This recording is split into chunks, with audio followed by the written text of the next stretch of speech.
Bonjour et bienvenue à ce midi d'interaction d'aujourd'hui. Je m'appelle Anna Ramos, je suis coordonnatrice du Centre d'interaction et je serai votre animatrice pour aujourd'hui. Au rappel de fermer les micros si ce n'est pas à votre tour. Ça me fait bien plaisir de vous voir si jamais vous voulez ouvrir les caméras, sinon il n'y a pas de problème aussi. On comprend que c'est midi, peut-être il y a pas des gens qui mangent en même temps, donc c'est comme vous voulez. Euh, J'aimerais seulement faire une reconnaissance du territoire avant qu'on commence. Alors, souhaitons reconnaître que nos activités se déroulent sur des terres autochtones non cédées. Par cette reconnaissance, nous souhaitons respecter le lien ininterrompu avec le passé, le présent et le futur dans le cadre de notre relation continue avec les peuples autochtones et les autres personnes de la communauté montréalaise. Bienvenue au Midi Interaction d'aujourd'hui qui s'appelle Portrait jeune et santé mentale. Ensemble, pensons le changement. La présentatrice d'aujourd'hui elle s'appelle Myriam Lepage Lamadi. Elle est coordonnatrice du mouvement Jeunes et santé mentale.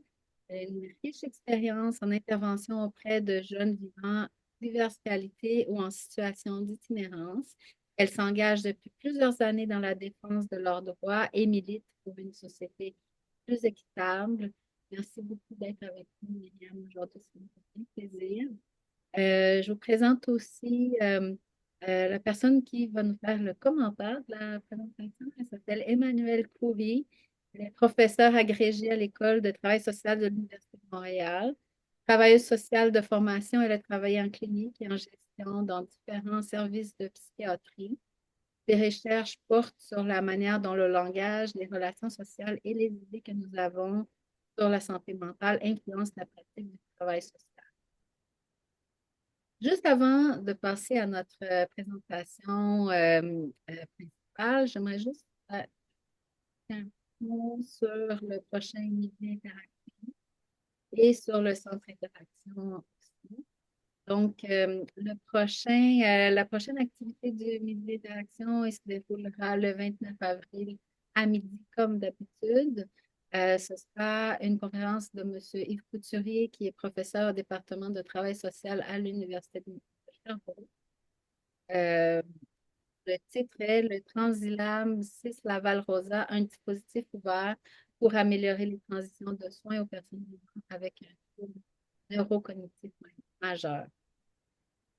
Euh, Nous aimerions aussi vous inviter à vous inscrire à notre plateforme LinkedIn et l'infolettre Interaction aussi.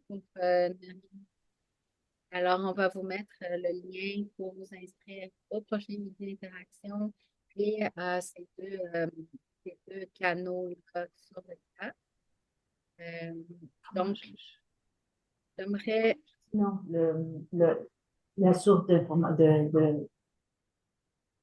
une brève présentation du centre avant de passer à la présentation de Myriam. Donc, le centre Interaction existe depuis 2001. Euh, il étudie la configuration et l'évolution des réseaux de solidarité. Notre programmation de recherche priorise la recherche transformationnelle et d'une perspective intersectorielle, en tenant compte de la diversité des populations et des milieux de vie des plus défavorisés et en contribuant au développement de pratiques adaptées. J'aimerais aussi glisser un mot sur le fait que depuis 2011, un des axes d'interaction est porté par l'équipe de recherche sur la gouvernance et les réseaux de solidarité, notre équipe collaborative Regard. Cet axe-là, il s'appelle Coordination, Action interorganisationnelle et intersectorielle. Interaction donne toujours une priorité sur le travail de partenariat, donc avec des acteurs qui agissent sur les plans local, municipal, régional et provincial, aussi international parfois. Dans cette optique-là, les midis d'interaction ont comme objectif de créer un espace pour échanger avec les partenaires et le milieu de sur les résultats de la recherche. Et sur ce, je vais passer la parole à notre chère présentatrice, Myriam.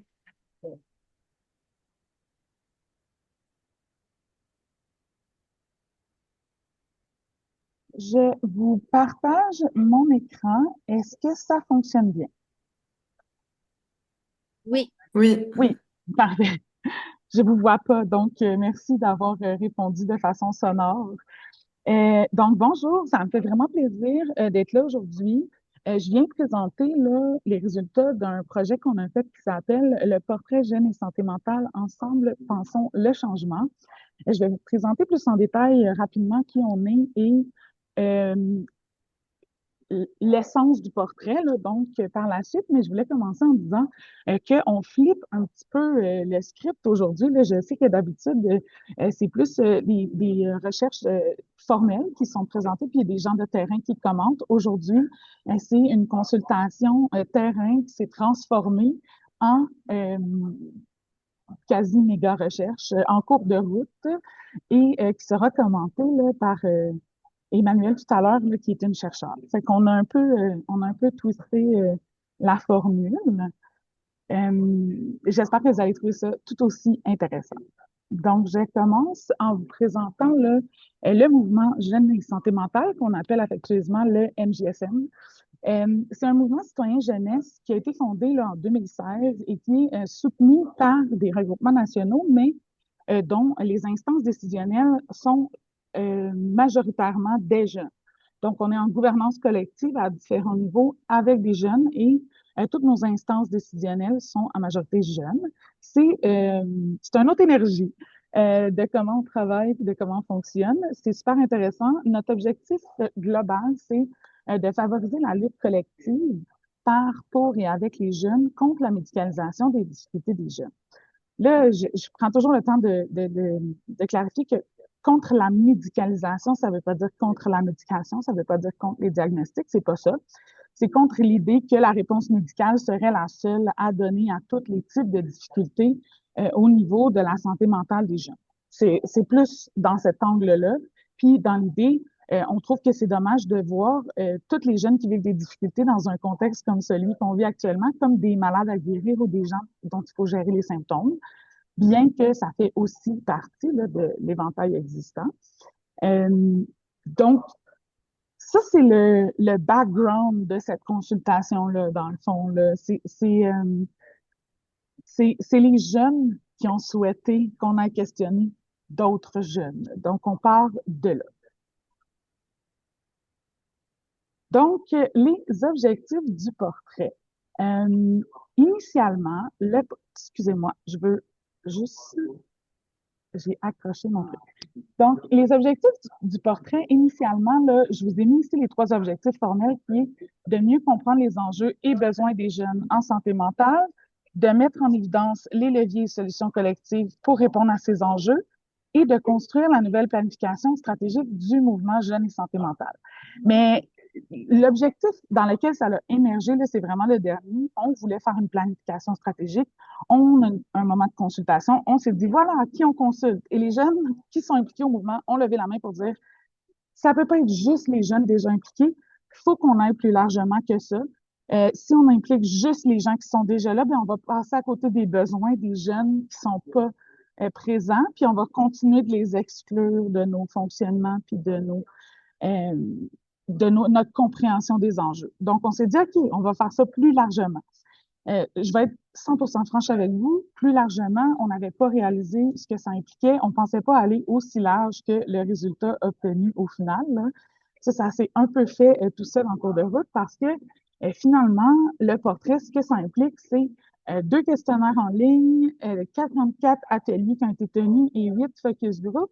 Puis c'est plus de 850 jeunes consultés là, et au-delà de 1000 personnes en tout, si on compte les intervenants et les personnes qui ne sont pas identifiées nécessairement comme jeunes ou pas jeunes. Et on a aussi rejoint là, 12 régions du Québec là, avec cette consultation. Ici, je pense déjà aux résultats. On a un moment quand même court aujourd'hui, mais je tiens à vous nommer que les résultats ont été analysés avec les jeunes. Donc, et l'équipe, on a dû apprendre plein de choses, comme le logiciel NVivo, l'analyse qualitative. On a eu tellement de contenu. Les jeunes étaient tellement généreux, autant dans les réponses aux questionnaires que dans leur participation aux ateliers, qu'on s'est retrouvé avec une marée de contenu intéressant. Et au-delà de notre planification stratégique, on s'est dit, on peut pas juste pas faire quelque chose avec tout ce que les jeunes nous ont offert au cours de cette consultation-là.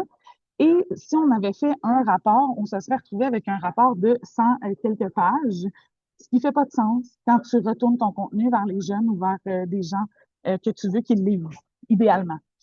Donc, on a travaillé avec les jeunes de quelle façon on pourrait présenter les résultats et on en est sorti avec un portrait et 8 cahiers thématiques. Vous les voyez tous ici, mais je ne vais pas tous les présenter aujourd'hui parce que ça serait beaucoup trop long. On a fait des choix éditoriaux, là, des constats qu'on va vous présenter, mais ils sont tous disponibles en ligne sur notre site web si vous voulez aller voir les différents cahiers.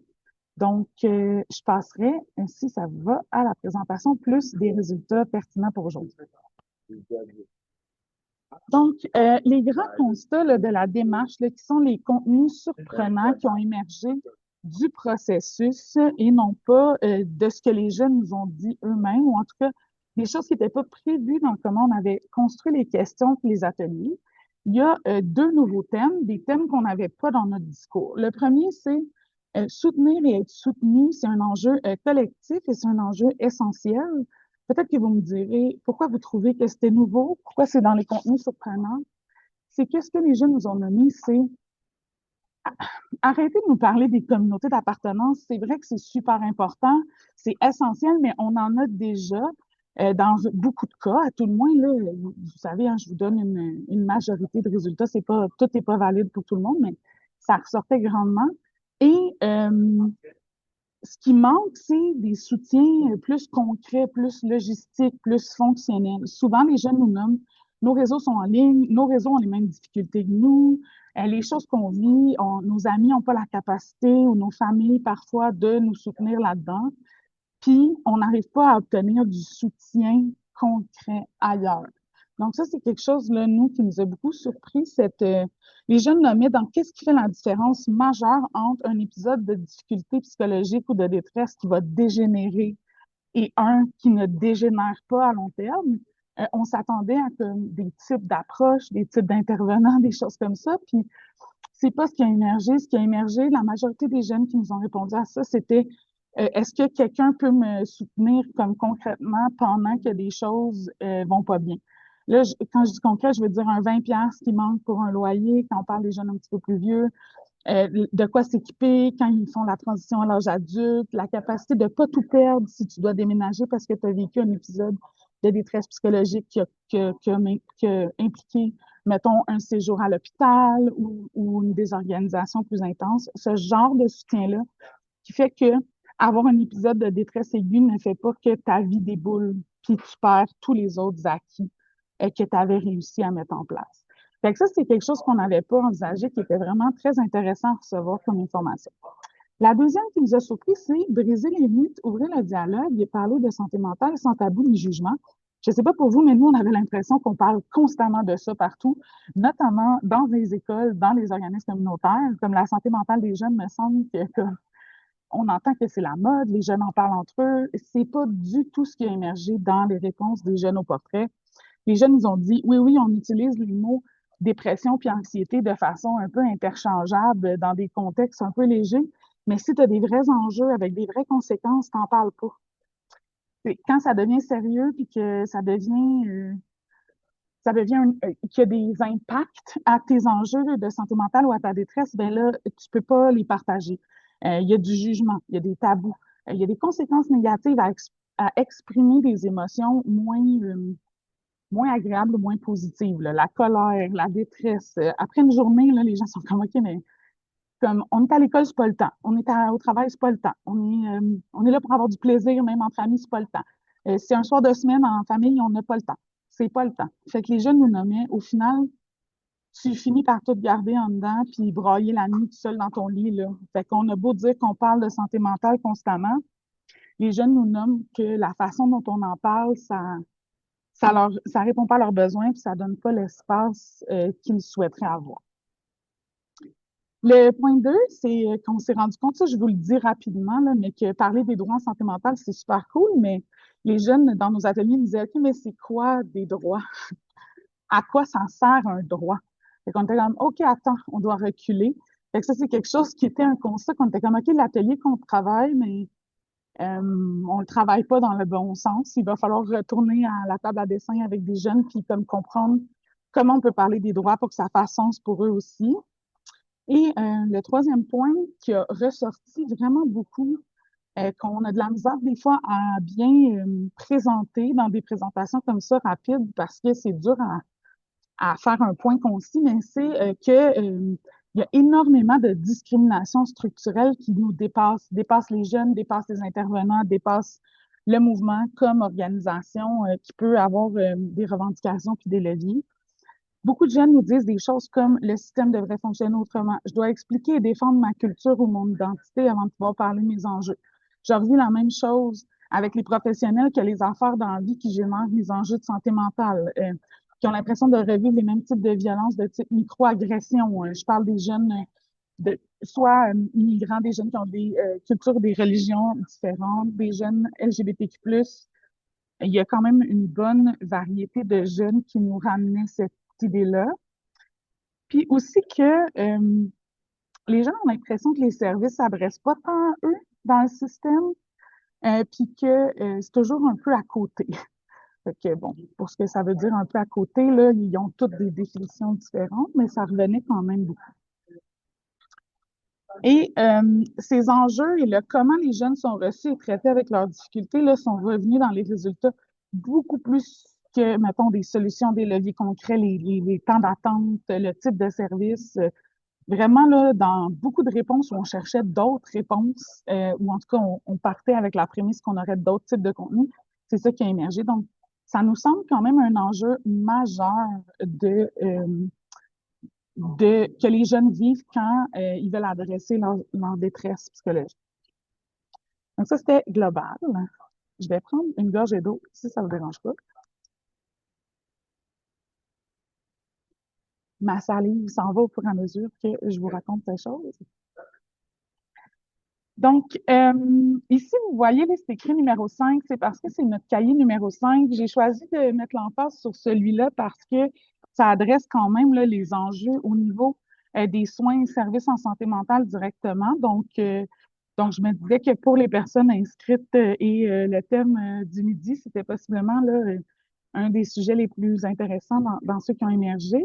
Vous ne serez pas surpris là, par les barrières, mais je trouvais ça quand même intéressant là, de les repartager. Le facteur socioculturel et ou linguistique, là, c'est des enjeux importants qui revenaient.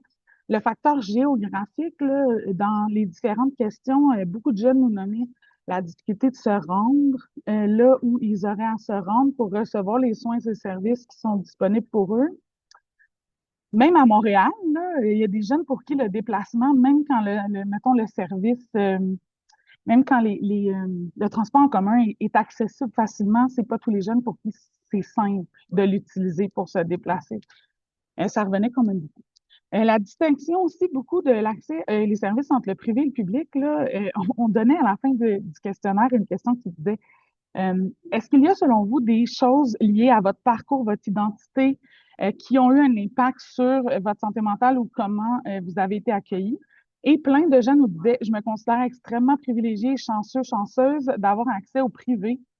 C'est ça qui a changé la donne pour moi et ça nous a quand même surpris que ce soit les gens qui vivent le privilège qui nomment à quel point ils sont conscients que sans ce privilège-là, leur vie serait vraiment différente. Puis ça nous a vraiment frappé qu'il y a une emphase importante sur est-ce que tu es capable d'aller te payer des services au moment où tu en as besoin ou pas.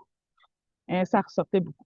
Le rapport de force aussi, les jeunes, plusieurs ont peur d'aller consulter, ont peur de parler, là, toutes les idées suicidaires, l'automutilation, l'idée de ne pas être écoutés. Ils se parlent entre eux, les jeunes, fait que certains l'ont vécu, d'autres en ont peur, vont pas vouloir y aller. et aussi les parcours de consultation là, qui ont plusieurs étapes, plusieurs intervenants, les changements, les roulements, se re-raconter.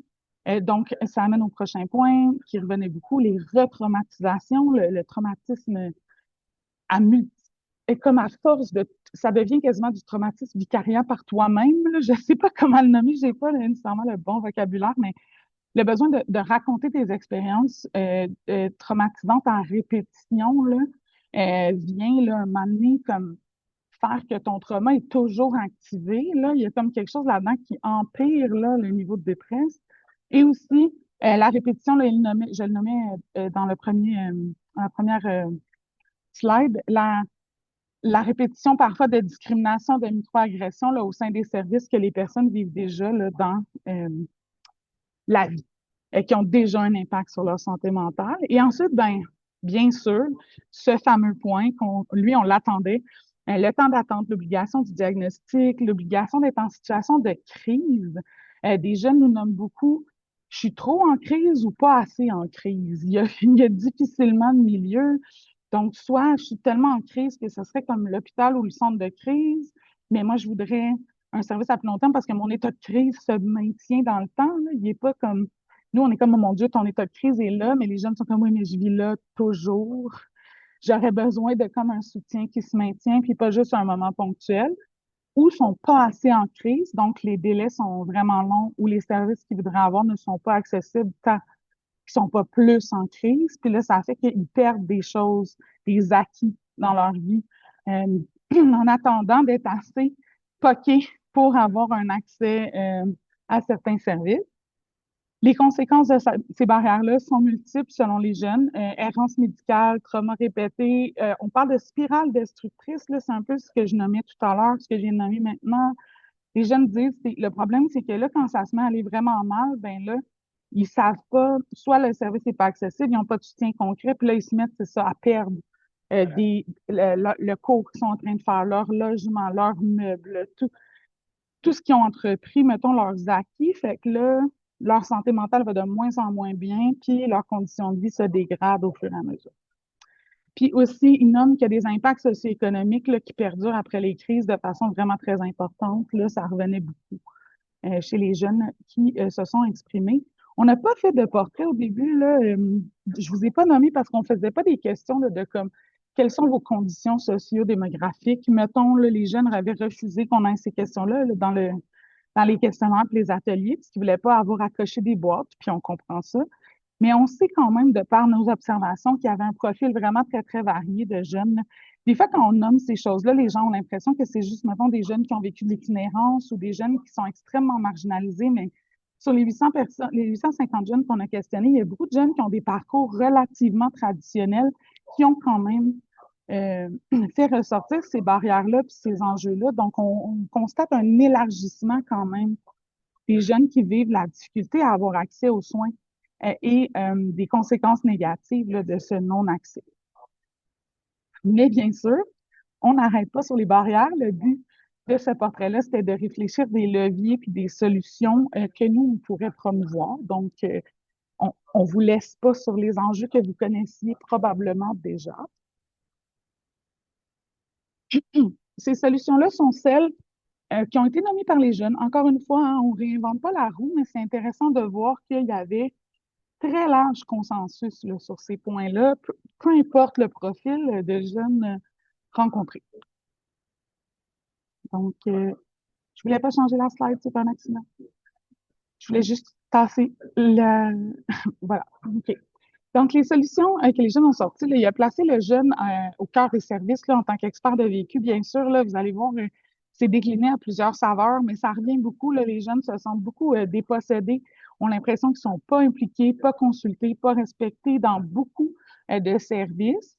On parle aussi de respecter l'interprétation des jeunes sur ce qu'ils vivent là, et leur perception là, face à la situation globale. Beaucoup de jeunes nous parlent là, de l'impact de tout ce qui se passe dans le monde, puis tout ce qu'ils entendent en ce moment là, sur leur santé mentale, puis ils ont l'impression qu'il n'y a pas beaucoup de...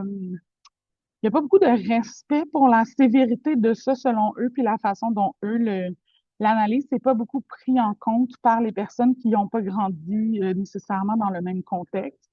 Ça revenait beaucoup. Renouer, créer des liens de confiance entre les soignés et les soignantes, faire équipe ensemble, donc équipe contre les difficultés et non pas placer le jeune et la personne qui travaille avec le jeune en opposition. Euh, des professionnels multidisciplinaires aussi qui travaillent ensemble et on parle là, d'avoir une utilisation de la confidentialité et du consentement au partage d'informations qui serait au service du jeune. Donc, les jeunes nommaient beaucoup que soit on leur dit que l'info ne peut pas être partagée à cause de la confidentialité, alors qu'eux aimeraient ne pas avoir à se répéter, mettons, ou on partage des infos sur eux sans leur consentement. Puis il y a très rarement, selon les jeunes qui ont répondu, bien sûr, le milieu qui est quand moi j'aimerais qu'on partage mes informations pour que je n'ai pas à les répéter dans des contextes spécifiques qui me servent à moi, ben là, on me dit que c'est souvent pas possible. Fait que ça revenait, c'est pas quelque chose qu'on avait anticipé non plus. Euh, des professionnels mieux formés aux approches intersectionnelles, aux approches sensibles autrement et réduction des méfaits et anti-oppression. Ça n'a pas été toujours nommé dans ces mots-là, là, mais parfois oui, par certains jeunes, mais aussi il y a plusieurs façons dont ils ont nommé ce qu'ils aimeraient, comment ils aimeraient être approchés qui rentrent là, dans ces approches-là. Donc, ça aussi, ça revenait beaucoup. Prioriser et promouvoir les approches alternatives à la médication. C'est, comme je disais au début, ce n'est pas de dire la médication, c'est pas bon, on n'en donne pas. C'est juste de dire, ça prend aussi d'autres plans.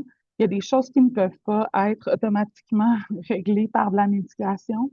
Et on parle de mieux réglementer les suivis autour de la prescription de médication, là, notamment des jeunes qui ne savent pas pourquoi ils apprennent. L'apprennent pendant des années, c'est renouvelé sans suivi. Il n'y a pas de plan de fin de prescription.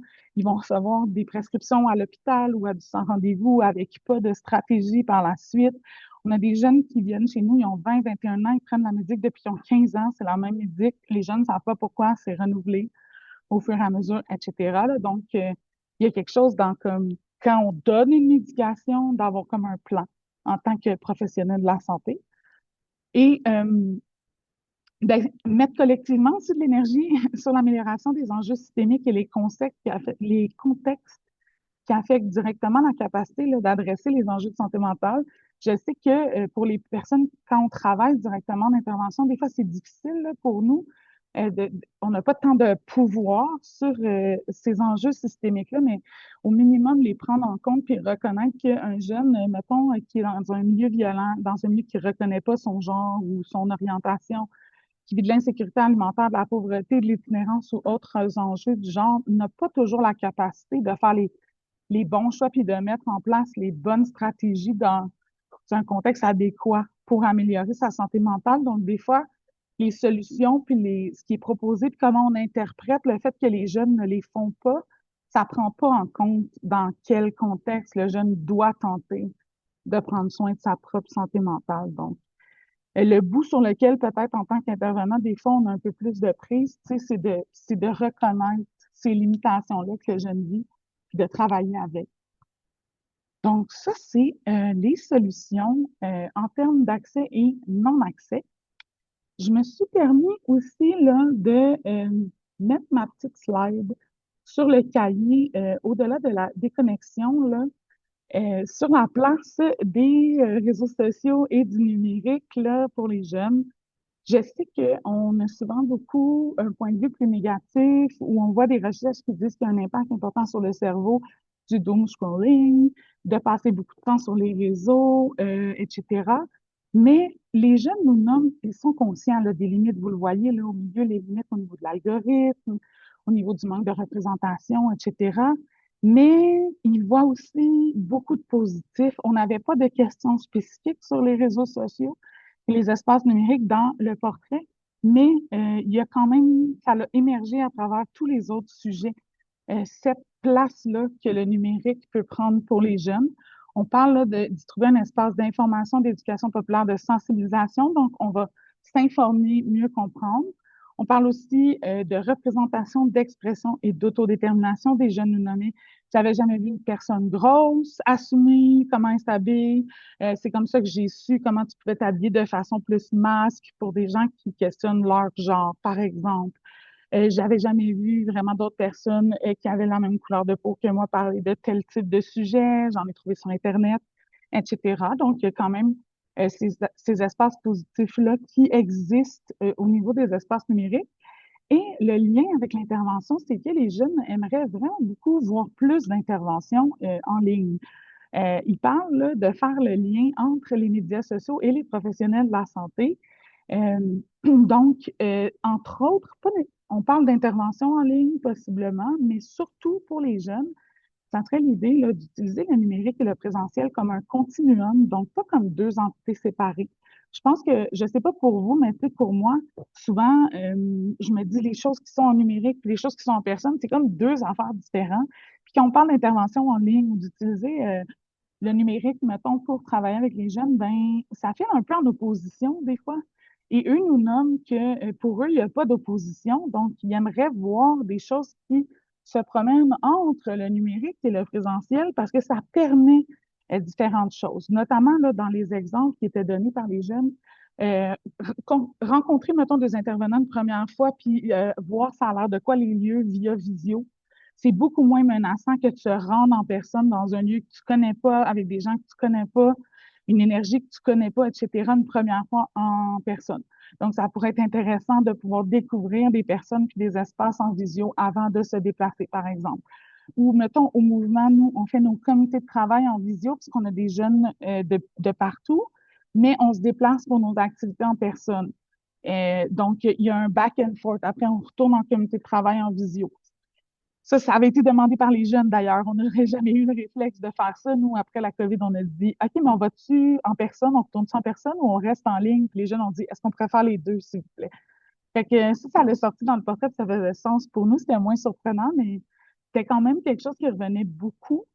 Et aussi, là, d'utiliser les réseaux et les espaces où sont déjà les jeunes pour présenter les ressources, les services par d'autres jeunes. Si on était capable, les jeunes nomment qu'ils vont voir des pubs, ils vont voir des vidéos, ils vont doom-scroller, ça va arriver. Fait que comment ça qu'ils découvrent pas d'autres ressources là, à travers ça, notamment beaucoup de jeunes dans les maisons de jeunes nous nommaient qui auraient aimé ça, voir que les maisons de jeunes existent via leur réseau et pas juste un coup qui ont été dans le trouble puis quelqu'un leur en a parlé, mettons. Donc, voilà. Ça serait pas mal ça au niveau de ce qui émergeait là, dans le fond, du portrait. Et bien, juste, je voulais vous nommer qu'à l'interne, dans le fond, ça l'a mené pour nous à une nouvelle revendication. On s'est fait dire que nous-mêmes, nos revendications, ça s'adressait juste aux services. Donc, on faisait de la lutte à la médicalisation en abordant que les services, pas médicaux, mais les services et soins formels en santé mentale et qu'on devrait élargir un peu. Donc, on l'a co-construite là, avec des jeunes et c'est l'idée là, de normaliser sans banaliser là, que les gens vivent des émotions négatives et qu'on puisse en parler là, sans avoir des conséquences négatives dans les espaces où on vit les choses difficiles, où on parle des choses difficiles. Donc, voilà. Et pour nous, ça l'a mené à descendre dans la rue, dire qu'on est vraiment catastrophé de la destruction du filet social et de tout ce qui s'y passe et donner un espace aux jeunes pour se solidariser autour de leur indignation et leur colère. Donc, je l'ai plugué, juste pour vous le dire.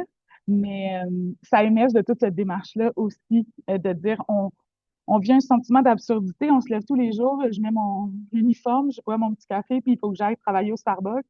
Puis pendant ce temps-là, la planète brûle, des enfants se font bombarder, puis on me dit partout que le filet social québécois est détruit, puis qu'on n'a pas d'avenir. Il y a comme quelque chose de vraiment décourageant là-dedans que les jeunes ramènent beaucoup, puis qui nous ont amenés à, au minimum, leur donner un espace pour partager la colère et l'inquiétude que ça génère. Donc voilà, je vais arrêter mon partage d'écran ici.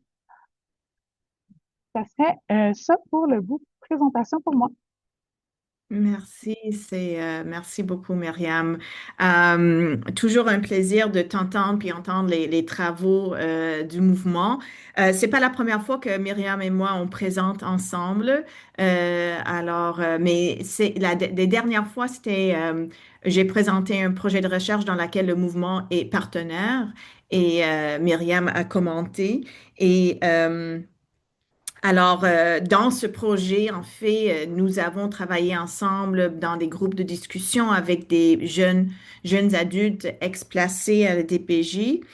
Et donc, quand je t'entends, puis j'écoute l'ampleur de ta consultation, en fait, ta recherche, je suis vraiment impressionnée. Il y avait 150 jeunes rejoints dans 12 régions. C'est quand même colossal, c'est énorme. C'est vraiment, vraiment intéressant. Puis comme chercheur, je me dis, mon Dieu, comment on a... C'est tellement riche quand on peut travailler avec vous et avec nos organisations communautaires qui sont très, très proches des personnes, et dans ce cas-ci, des jeunes, et que votre mandat, c'est de mieux comprendre les jeunes et ensuite offrir des solutions euh, avec les jeunes. Donc, en tant que chercheur, je trouve que cet appui qu'on peut peut-être comme chercheur vous donner, mais à l'inverse, toutes les connaissances et les savoirs en recherche et en consultation active et participative qui est très, très inspirant dans ce cas-ci. Euh, Ce que je vois, c'est super intéressant ce qui ressort parce qu'il y a certains éléments qui se rejoignent à des projets que moi j'ai faits, des plus petits projets, je vais dire, parce que rejoindre 150 jeunes, comme j'ai dit, c'est incroyable. Euh, Tu mentionnes cette question des jeunes qui ont besoin du soutien pragmatique. Et je pense que ça, c'est extrêmement important et très possible de concrétiser quand on va penser de ben, comment est-ce qu'on peut offrir des soutiens plus pragmatiques. Des jeunes et jeunes adultes qui ont participé dans mes projets de recherche sur qu'est-ce qui pourrait aider ton parcours en rétablissement en santé mentale, ils ont nommé la même chose, hein. Ils ont nommé ce besoin, en fait, aussi d'avoir de l'aide pragmatique, mais aussi de l'aide au quotidien. Pas juste quand ils sont en crise en santé mentale, mais quand peut-être ça va bien dans l'ensemble, mais il y a des moments de détresse ou des petits stresseurs. Il y a quelque chose de préventif, en fait, que les jeunes nous disent, porter attention à cet aspect plus préventif et je dirais très relationnel, même s'il parle on a besoin de quelque chose de concret et pragmatique. En fait, on est dans le relationnel parce qu'on est dans le avant crise, avant que ça va pas bien. Et les jeunes, sans le nommer, Myriam, j'entends, qui comprend très bien le rôle des déterminants sociaux de la santé. Alors, ça, c'est vraiment très, très important pour nous. Ils ont parlé aussi dans mes projets de la question structurelle et ça ressort beaucoup, la question de inégalité sociale, hein, sur le bien-être, sur la santé mentale. Et tu l'as pas nommé, mais je pense au néolibéralisme aussi, puis l'impact sur la manière que les services sont construits, offerts. Euh, Discrimination et racisme. Dans mes projets aussi, les jeunes ont dit, ben, c'est bien beau si un service se dit axé sur le rétablissement, mais on vit le racisme quand même. Donc, comment est-ce qu'on peut aller mieux dans tout ça? Je sais pas pour toi, Myriam, parce que je sais que tu n'as pas présenté la consultation complète, mais moi, j'entends des jeunes dans mes projets parler de l'agisme aussi, puis cet écart dans la générationnel parfois entre intervenants, donc cette volonté que les intervenants puissent se rapprocher un peu à la réalité générationnelle. Et je me demande si l'aspect numérique rentre dans ça aussi. Ces adaptations qu'on a peut-être besoin de faire pour pouvoir être dans le même monde des jeunes, en fait. Euh, donc, je trouve, je vais arrêter là parce que je vois le temps qui file, Anna, mais je veux dire une autre chose, Myriam, que tu as nommé vraiment à la fin. Euh, Tu as nommé que, tu sais, les jeunes, ils revendiquent avec beaucoup de lucidité, hein, je veux dire, que quand avec toutes les crises écologiques, de guerre, les réalités d'austérité, etc., comment est-ce qu'on peut les demander de juste continuer comme s'il n'y a rien? Ils sont extrêmement sensibles, avec raison, à ces réalités parce que c'est leur terre, c'est leur société qu'on les lègue. Alors, je les comprends dans ce sens-là. Et ça revient à des discussions que Myriam et moi, on a eues déjà sur la question de l'espoir. Il y a presque un an, il y a à peu près 8 mois, j'ai écrit quelque chose sur le droit d'avoir de l'espoir. Est-ce que les jeunes ont le droit d'avoir de l'espoir? Parce que présentement, c'est souvent difficile.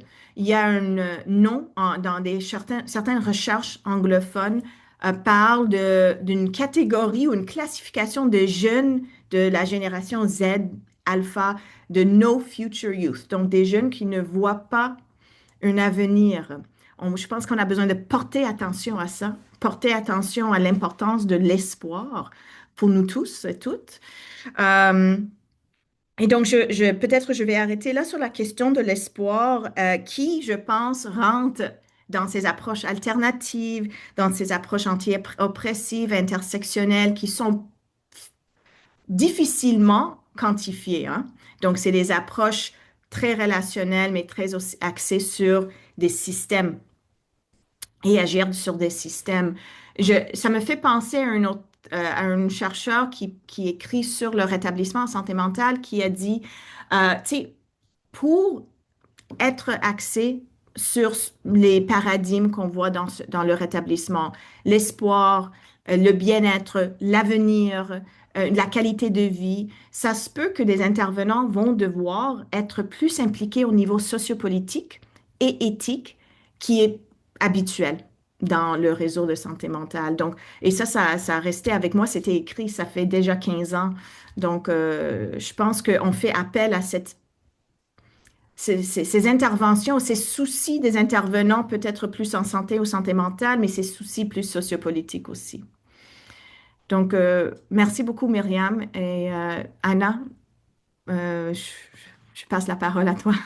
Anna, est-ce que tu me permettrais de faire un petit mot de la fin en réponse à Emmanuel très rapidement? Bien Euh, sûr. Emmanuel a abordé là, la notion d'espoir. Je trouve ça super intéressant parce que c'est notre nouveau thème qu'on va aborder pleinement post ce portrait, là, parce que ça revenait tellement. Mais un des trucs que les jeunes ont nommé, c'est que pour avoir de l'espoir, puis pour reconnaître une solution comme étant porteuse d'espoir, c'est essentiel qu'elles reconnaissent où les jeunes sont et les réalités dans lesquelles ils sont. Puis les jeunes ont aussi nommé en même temps qu'ils vivent beaucoup de soupirs, roulements des yeux, commentaires de type toutes les générations ont vécu des difficultés, il y a toujours des affaires, blablabla.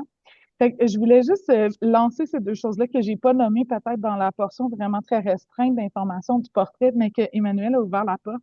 Que je trouve qu'ils sont quand même intéressants aussi, là. Donc, on ne peut pas parler d'espoir si on n'est pas prêt à reconnaître l'ampleur des difficultés que les jeunes vivent. On a souvent le réflexe contraire, là, essayer de dépasser, nommer les enjeux pour tomber dans les solutions. Et euh, il y a quelque chose au niveau générationnel que Emmanuel a nommé, que j'ai parlé dans le portrait, mais qui apparaît plus largement là, quand les jeunes parlent d'enjeux de santé mentale et de leur rapport aux autres générations. Voilà. Merci beaucoup. Juste avant de clore la période présentation et d'arrêter l'enregistrement, j'aimerais remercier chaleureusement nos deux participantes, Myriam et Emmanuel. Merci de votre présence ici aujourd'hui. On va passer à la période de questions. Donc, je vais arrêter l'enregistrement pour maintenant.